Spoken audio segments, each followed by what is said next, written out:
Hello and welcome back to the AP Green Jobs Network. I'm Sophie Fisher from the ILO. In today's show, we'll be looking at the issue of green skills, what they are, why they're important, and how they can be improved and applied as the world seeks to meet sustainable development goals. First, let me introduce our panel for today. Matthew Henjesbo is the Regional Coordinator for the ILO's Green Jobs Programme in Asia.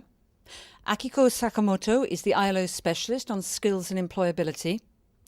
And joining us from Bangladesh are Nabi Khan, Senior Programme Officer of the ILO in Dhaka, Khalilur Rahman, Director of Training Operations at the Bureau of Manpower Employment and Training from the Bangladeshi government.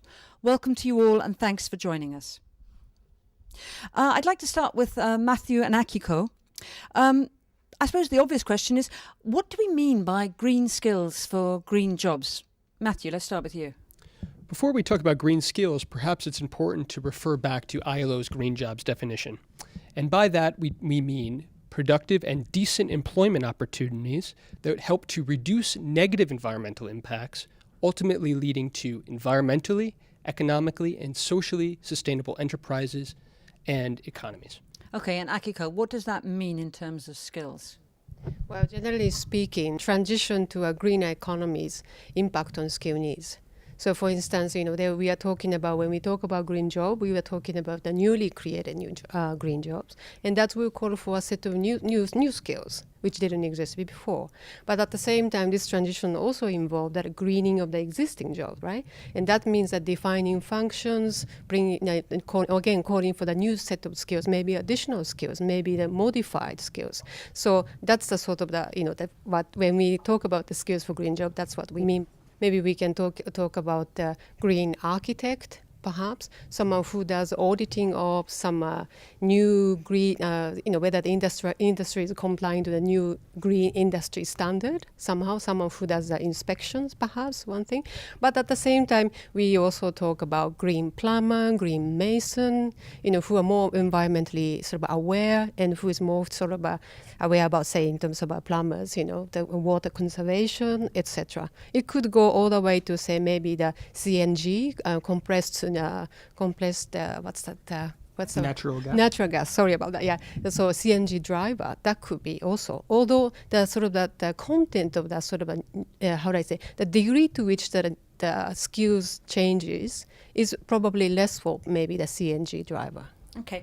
Maybe I can just touch on that very quickly. I think it's important to highlight all very, very valid points that Akiko just made, but it's important to highlight when we talk about green skills, we're actually not necessarily talking about new skills, but they are augmenting skills to existing skill sets. So it's important when we speak about green jobs, it's not only the creation of new green jobs, it's more the greening of existing occupations. Okay, so we're not saying to people who already have skills, I'm sorry, those skills are now redundant, you have to start again. We're saying supplement and improve. I would say most of the time that's correct, yes. In fact, studies show that green jobs' potential is not so much in the new occupations that will emerge in the move to a green economy. It's the existing occupations, the greening of the transformation of the existing occupations. Can I jump into that? Because, Please. I agree with you because the impact is greater for existing jobs, but at the same time, there are actually newly created new green jobs. Absolutely. And which says new set of skills training are required, especially at the high-end skills, I would say. Solar technology, technicians, and so on. Pollution prevention. Engineers, as a kind of the job that, as I mentioned before.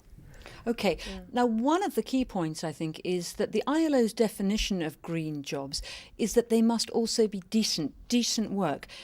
Do you think that the application of additional green skills can help to make existing jobs which might not be decent into decent jobs? I think so. Like I say, take example of the waste management, and then I say, maybe simple example is recycling, and then I think we would like to promote that, just outset recycling and so on for the, for us facilitating the transition to the green economy. But if that involves, say that those who are engaged in this job did not know how to dismantle electronic goods properly, how to handle with sort of potentially hazardous chemical, it could be very harmful for workers who are engaged in. So I think that if that's the case, that this maybe could be a green job, but it is not decent job. So that is not our definition of the green jobs. So the training and could actually need to anticipate that, and then they need to reflect on training. And if these workers are properly trained, I think yes, could actually enhance and promote the decent work. I think that's very interesting. But let me now bring in our colleagues in Bangladesh, where they have a particular on-the-ground perspective, because Bangladesh has a very successful green jobs project focusing on solar energy.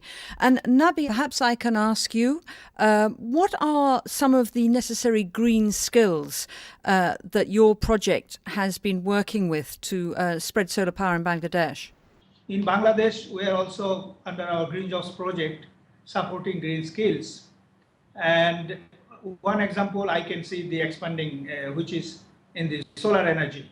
And in the solar energy, it is very much expanding, as we have discussed.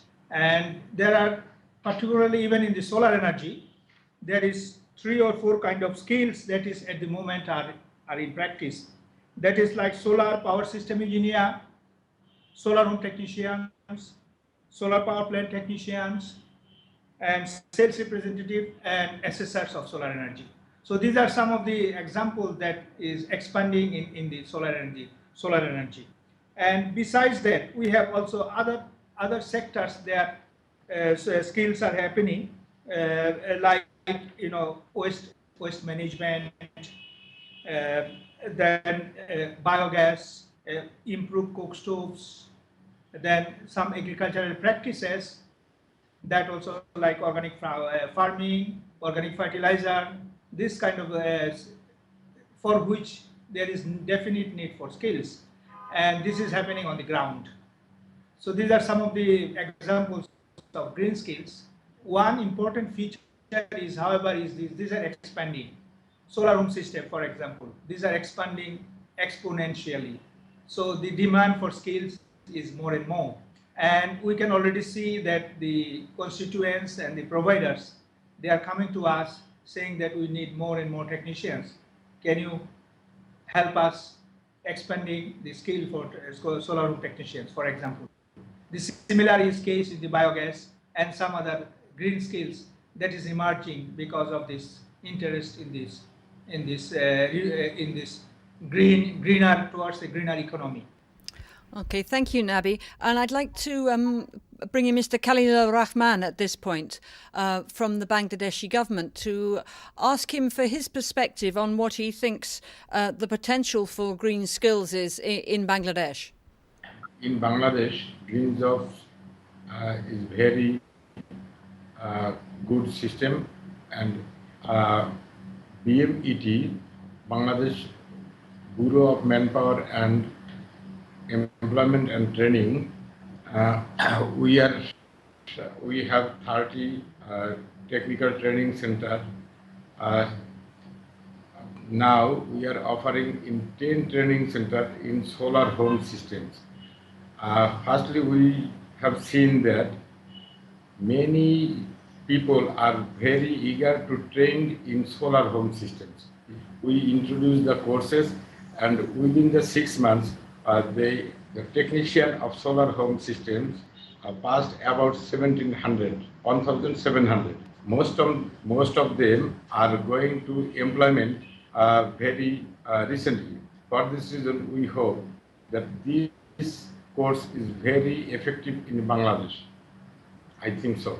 And the government is very sincere to take this course to spread out another TTC and continuing this support from ILO and the Grameen Shakti. Akiko, I'd just like to come back to the practical application of this skills training, which, as we've heard from Bangladesh, is so important.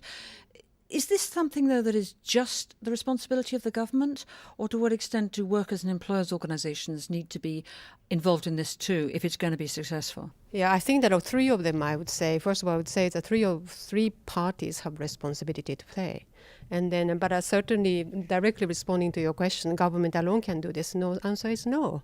Because say, The green skill is one thing, but in order to actually to respond to the new skills challenge and so on, first of all, the employers need to come in and exactly tell us how the job is changing, how tasks are changing, so they know what skills are actually needed. So the employers, in terms of the anticipating and telling us how the changes are taking place, employers have an important role to play to informing others, government and the workers and as well.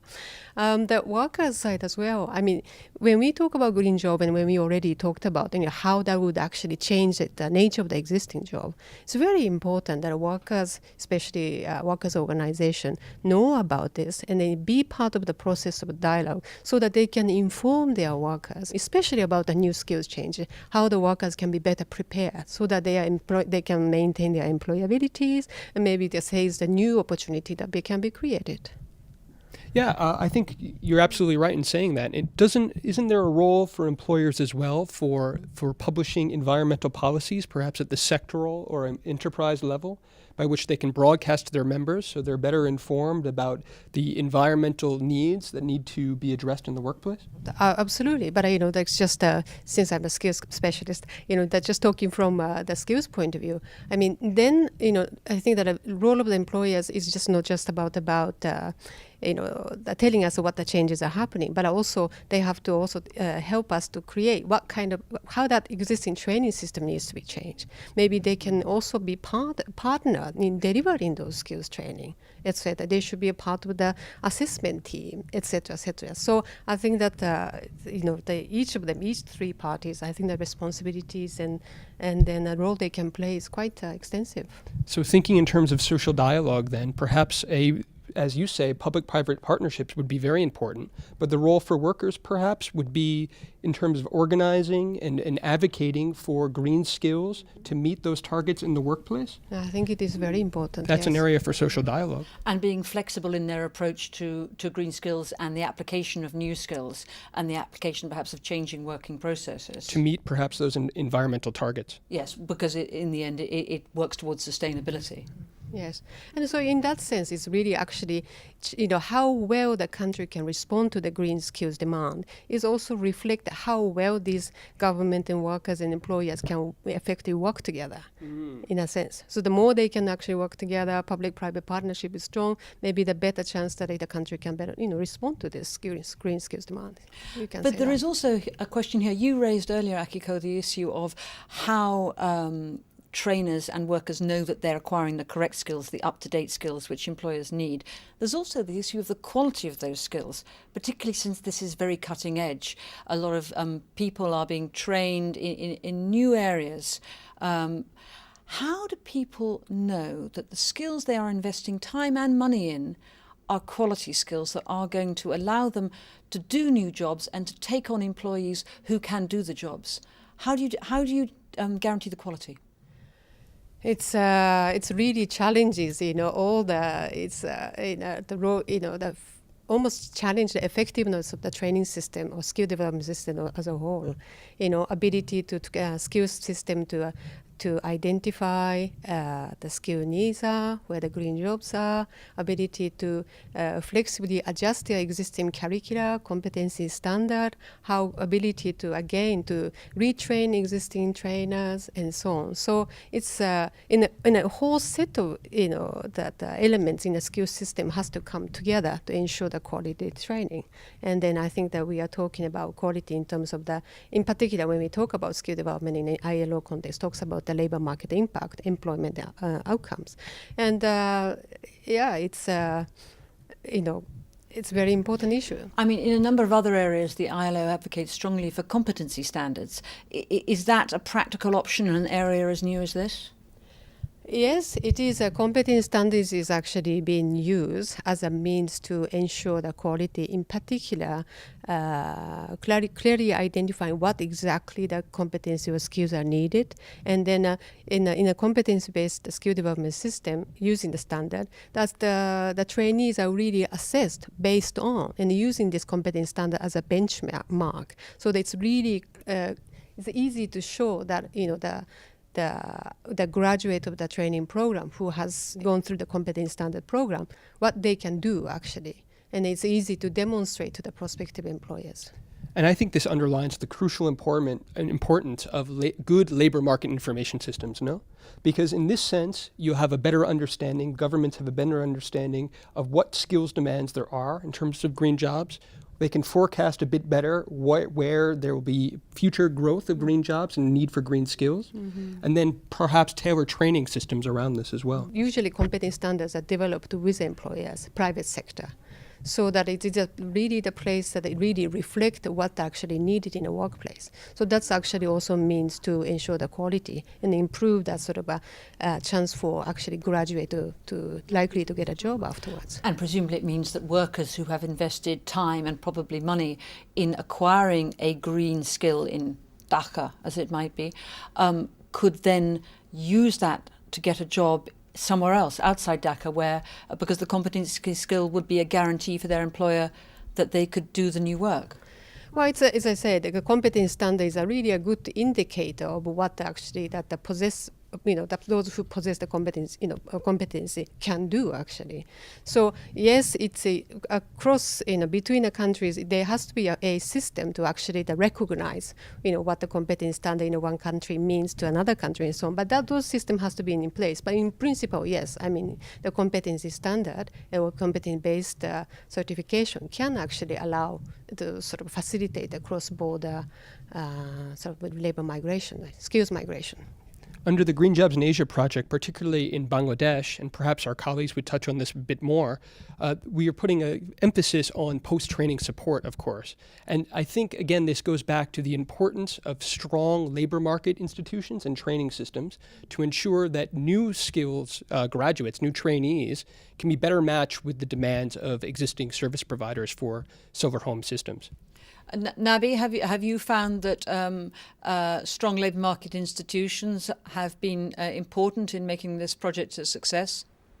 Yes, very much so. And if I may cite a very specific example of a big, large project we are working with, technical vocational education and training, and we are speaking of competency standards. And that project is analyzing these competency standards. And also we have made a mapping of these requirements of the whole country under those programs. So our Green Jobs project and this project of European Union, which ILO is executing with the Ministry of Education, they are also setting up competency standards. And in the Green Jobs project, we have worked with them for competency standards for the solar home technicians to start with. And that is done together with the employers, with the government training providers, as well as private sector and NGO service providers. So this is very important that the competency standards are done, and also the role of labor market institutions. And we have very large providers of training in particular, and we have also institutions that can identify the skill requirements.